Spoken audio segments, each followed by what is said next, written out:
Ako po si Ramil, taga Pampanga. Gusto ko lang ibahagi ang isang hindi ko malilimutang karanasan. Madalas po akong mag-overtime sa trabaho at umuwi ako ng bandang alas 10 o alas 11 ng gabi. Dahil sa tipid at mas mabilis, motor ang ginagamit ko pa uwi. Dumaraan ako sa kalsadang malapit sa palayan. Hindi ganoon kaliwanag ang kalsadang yun. Puro talahiban, puno, at layo-layo ang mga bahay. Isang gabi, habang binabaybay ko ang daan, napansin kong may isang babae sa gilid ng kalsada. Puting-puti ang suot niyang bestida, mahaba ang buhok, at tila umiiyak. Huminto ako sandali dahil inisip ko baka nasiraan siya o may nangyaring masama. Tinabihan ko siya. Pero laking gulat ko nang humarap siya sa akin. Wala siyang muka. Parang makinis na balat lang ang naroon. Nanlaki ang mata ko at biglang bumigat ang pakiramdam. Ramdam ko ang malamig na hangin na dumampi sa batok ko. Para bang may humahawak. Nagpatakbo ako ng mabilis. Halos hindi ko na napansin kung may kasalubong nasasakyan o wala. Pagdating ko sa baryo, nanginginig pa rin ako at halos hindi makapagsalita. Kinaumagahan, kinuwento ko yun sa mga matatanda. Ang sabi nila, malikmata raw yun. Pinapakita ng mga nilalang ang hindi totoo para linlangin ka. Pero ang mas nakakatakot, nang suriin ko ang motor ko, may nakasabit na puting tela sa manibela. Hanggang ngayon, iniingatan ko yun. Pero hindi ko alam kung dapat ko bang itapon o itago.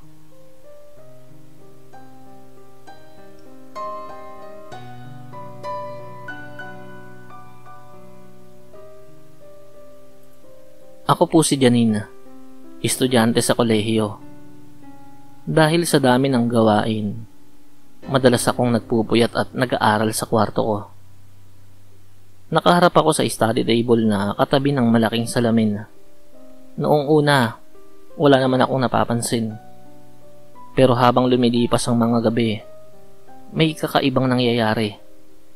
Isang madaling araw, habang nakayuko ako't nagbabasa ng notes, napatingin ako sa salamin. Nakita ko ang sarili ko. Pero iba ang ekspresyon. Ako ay seryoso. Pero ang refleksyon ko, nakangiti. Una, inisip kong guni-guni lang dahil nga puyat ako. Pero nang nangyari ulit, mas halata na. Kapag hindi ako nakatingin direkta, nakikita akong kumikilos ang refleksyon. Pumipikit, ngumunguso, kumakaway. Ngunit kapag tumititig ako, bumabalik sa normal. Kinilabutan ako, kaya tinakpan ko ng kumot ang salamin. Subalit pagkagising ko, wala na ang kumot na nakatakip doon. Mas lalo akong natakot nang makita kong may bahagyang marka ng kamay sa loob ng salamin.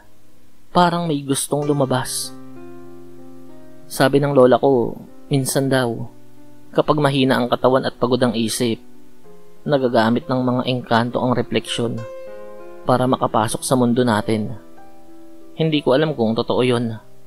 Pero hanggang ngayon, tuwing napapatingin ako sa salamin, pakiramdam ko ay may isa pang ako na palaging nakangisi, naghihintay.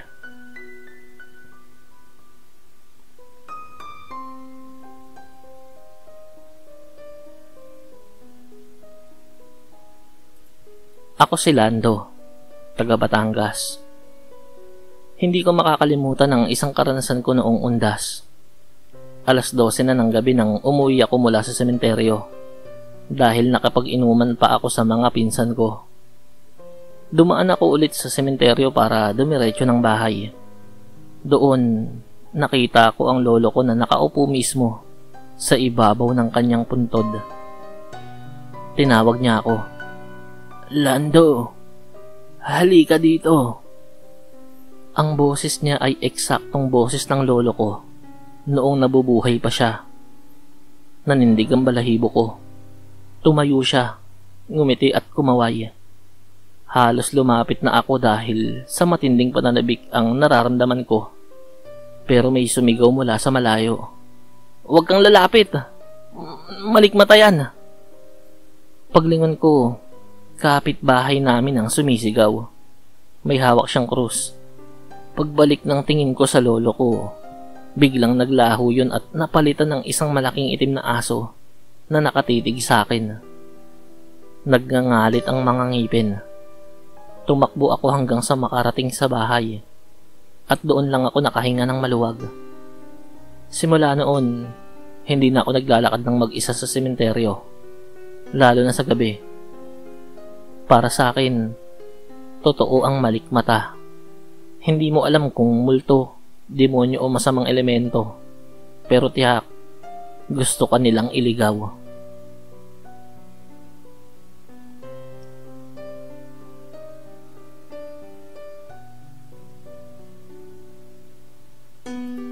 Ako si Maricara, isang guro sa probinsya. Araw-araw akong naglalakad patungo sa paaralan at may nadadaanan akong lumang bahay kubo sa tabing ilog. Matagal na raw itong walang nakatira. Ngunit isang dapit hapon, nakita ko ang isang matandang lalaki na nakasilip sa bintana, kumakaway at tilang umingiti. Naisip kong baka may nakatira pa roon. Kaya kinabukasan, nagdala ako ng pagkain bilang respeto. Kumakatok ako pero walang sumasagot. Nang pumasok ako, halos gumuho na ang loob ng bahay. Puno ng alikabok at walang laman. Para bang matagal nang inabando na. Kinilabutan ako pero iniwan ko pa rin ang pagkain sa mesa. Kinagabihan, napanaginipan ko ang matandang yon. Nakaupo siya sa mesa at kumakain. Sabi niya, "Salamat sa pagkain. Matagal na akong gutom." Pagkagising ko, wala na ang pagkain sa mesa ng kwarto ko. Ang iniwan ay ito yung bulaklak at abo. Sabi ng matatanda sa baryo, malikmata raw yun. Pero paano naging malikmata yun kung may iniwang bakas sa realidad? Hanggang ngayon, dinaraanan ko pa rin ang bahay kubo. Pero lagi akong naglalakad ng mabilis at nagiiwas ng tingin.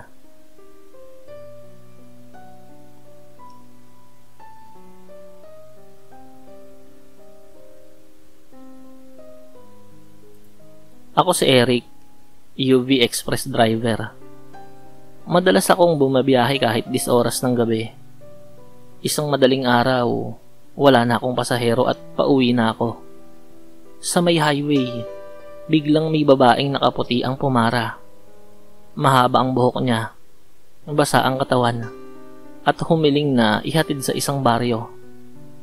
Tahimik lang siya buong biyahe. Nakaupo sa likod. Hindi man lang sumagot ng tanungin ko.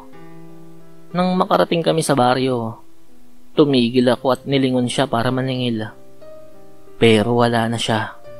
Ang naiwan lang, basang upuan at mahahabang hibla ng buhok. Kinabukasan, nagtanong ako sa mga taga roon. Laking gulat ko nang malaman kong may babae talagang namatay sa aksidente. Ilang buwan na ang nakalipas, sa mismong kalsadang dinaanan ko. Nakasuot siya ng puting bestida at nalunod raw sa baha bago masagasaan. Sabi ng iba, malikmata lang yon at dala ng antok. Pero paano ipapaliwanag ang basang upuan at buhok na naiwan? Hanggang ngayon, tuwing may babaeng nakaputi na sasakay sa hating gabi, nanginginig pa rin ako sa kaba. Takot na baka siya na naman ang pumara sa kalsada.